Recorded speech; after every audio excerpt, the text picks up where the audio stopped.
یہ خوشی کا موقع ہے، یہ خوشی کا موقع ہے۔ بچہ نہیں مانتا، باپ نہیں مانتا، بھائی نہیں مانتا، ماں نہیں مانتی، جناب اب آپ یہ سوچئے اور دیکھیے کہ جس شادی کا آغاز ہم نے قرآن و سنت کی خلاف ورزی سے کیا، پھر مہینہ نہیں گزرتا نتیجہ کیا نکلتا ہے۔ اب دیکھیے تو صحیح، وہ کتنی شادیاں جن پر کروڑوں خرچ ہوئے، زیادہ سے زیادہ وقت گزرے تو سال گزر جاتا ہے، پھر نتیجہ بدلے میں کیا ہمارے سامنے آتا ہے۔ پھر آ کر مسئلہ پوچھتے ہیں جناب اب ہم کیا کریں؟ اب آپ یہ دیکھیے، ہم میں سے الحمدللہ ہر بندہ صاحب عقل ہے، اب ہم نے بہت کچھ دیکھ لیا، ہم نے اب بہت کچھ دیکھ لیا، اب یہ باتیں ہمارے لیے نئی محسوس ہوتی ہیں۔ ہم یہ سمجھتے ہیں کہ اگر خوشی کے موقع پر بھی محفل ہی رکھی جائے تو پھر یہ تو کوئی بات پھبتی نہیں، جچتی نہیں ہے بات یہ۔ ہم چونکہ مسلمان ہیں، ہم کیا ہیں؟ مسلمان ہیں۔ مسلمان کا شیوا یہ ہے کہ وہ اپنی زندگی کے ایک ایک لمحے میں، اپنی زندگی کی ایک ایک ساعت میں یا تو اپنے رب کو راضی کرے یا اپنے رسول کو راضی کرے۔ اور جیسے ہی ہم دین سے دور ہوتے جا رہے ہیں، معاملات، پریشانیاں اور مصائب ہم میں سے ہر بندے کے سامنے بھی آتے چلے جا رہے ہیں۔ آپ باہر رہیں بیٹے، یہ کرسی باہر رکھیں، کیا بات ہے، توجہ۔ اب جیسے جیسے لوگ دین پر عمل کرتے ہیں، یقیناً برکتیں بھی وہی افراد حاصل کرتے ہیں، اور جیسے جیسے ہم دین سے اور صاحب دین رسول کریم صلی اللہ علیہ وسلم سے دور اور جدا ہوتے گئے تو پھر آج ذلت اور رسوائی ہمارے سامنے ہے۔ ایک مرد قلندر، اب آپ یہ دیکھیے کہ ہم نے ملک تو بنایا تھا پاکستان اسلام کے نام پر، اس لیے کہ ہم میں سے ہر بندہ کھل کے اپنے رب کی عبادت کرے، اپنے رسول کو راضی کرے، ایسے ہی ہے۔ اب آپ یہ دیکھیے، ہونا یہ چاہیے تھا کہ مساجد کو سرکاری سطح پر بنایا جاتا، مساجد کو سرکاری سطح پر بنایا جاتا، سرکاری سرپرستی حاصل ہوتی، لیکن ہمارے ہاں ایسا معاملہ نہیں ہے۔ انتہائی دکھ اور افسوس کے ساتھ جب ہم یہ بات کرتے ہیں کہ مندر کے لیے تو سرکاری گرانٹ مختص ہو رہی ہے، مسجد کے لیے نہیں ہے، تو پھر کچھ لوگ کہتے ہیں جی آپ سیاسی باتیں کرتے ہیں۔ یہ سیاست نہیں، ہم کب ان باتوں سے باہر آئیں گے اب؟ اور آج آپ یہ دیکھیے کہ کراچی کی ایک مسجد کا معاملہ بڑا عروج پر ہے، ہمیں اس سے غرض نہیں کہ عدالتی حکم کیا ہے اور بدلے میں سامنے سے کیا ہو رہا ہے۔ میں صرف آپ کو یہ بتانا چاہتا ہوں کہ ایک مرد قلندر درویش کامل، امیر المجاہدین علامہ حافظ خادم حسین رضوی رحمۃ اللہ تعالیٰ علیہ، بہت سارے حضرات کو ان کی شخصیت سے، ان کے نظریے سے اختلاف ہو سکتا ہے، لیکن ان کی فرمائی ہوئی ایک ایک بات 100% سچی اور درست اب ثابت ہو رہی ہے۔ مشرف کے دور میں آپ نے فرمایا تھا، جب سب سے پہلا حکم نامہ جاری ہوا نا کہ مساجد سے سپیکروں کو اتار دیا جائے اور خطبہ اوپر والے سپیکر کی بجائے نیچے والے سپیکر میں پڑھا جائے، تو آپ نے اس وقت قوم کو فرمایا تھا کہ اگر تم اب نہ اٹھے تو پھر یہ بات سپیکروں تک نہیں رہنی۔ بات آپ سمجھ رہے ہیں؟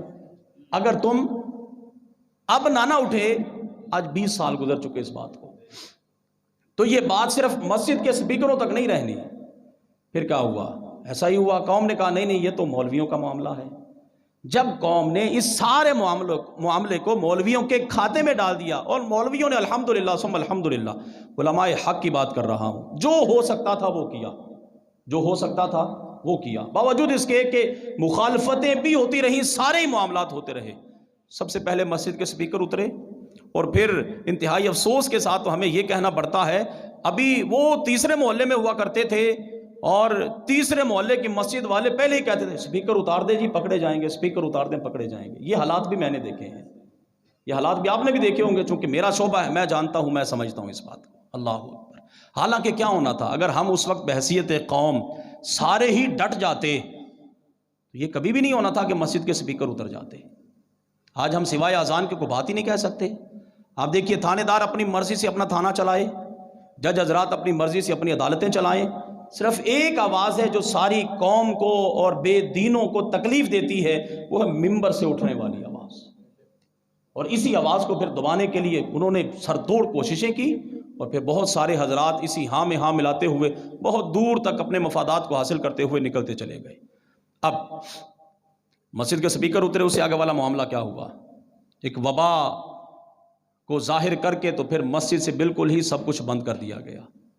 بحیثیت قوم ہم اس وقت بھی خاموش رہے کہ مسجد میں ہمیں وضو تک کرنے کی اجازت نہیں تھی۔ پھر معاملہ ہمارے ہی ملک کے اندر یہاں تک پہنچا کہ ہماری ایک منتخب حکومت نے غازی ملک ممتاز حسین قادری کو دہشت گرد قرار دے کر تو پھانسی کے پھٹے پر چڑھا دیا۔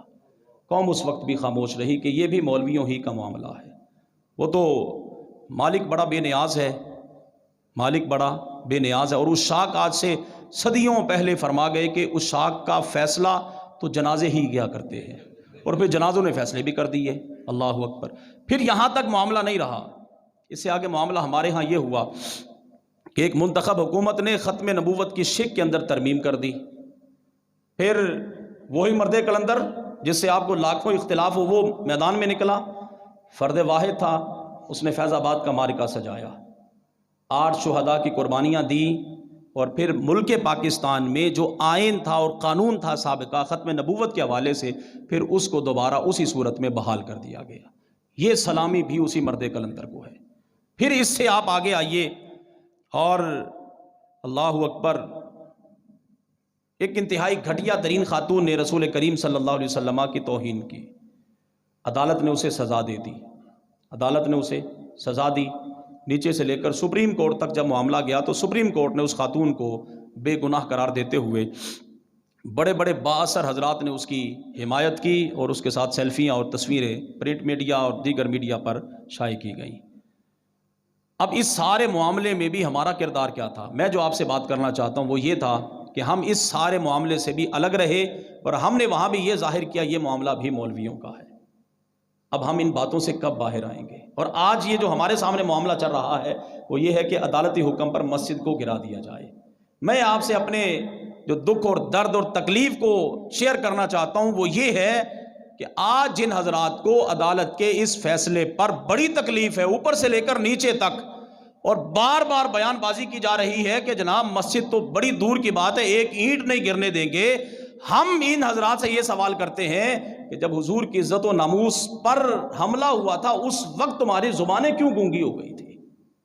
اس وقت تو تم نے نہیں کہا کہ ہماری جانیں جا سکتی ہیں لیکن حضور کی عزت و ناموس پر حرف نہیں آ سکتا۔ آپ سے میں یہ پوچھنا چاہتا ہوں، آپ مجھے یہ بتائیں، یہ مسجد زیادہ عزیز ہے کہ رسول کریم کی عزت و ناموس زیادہ عزیز ہے؟ بولیے۔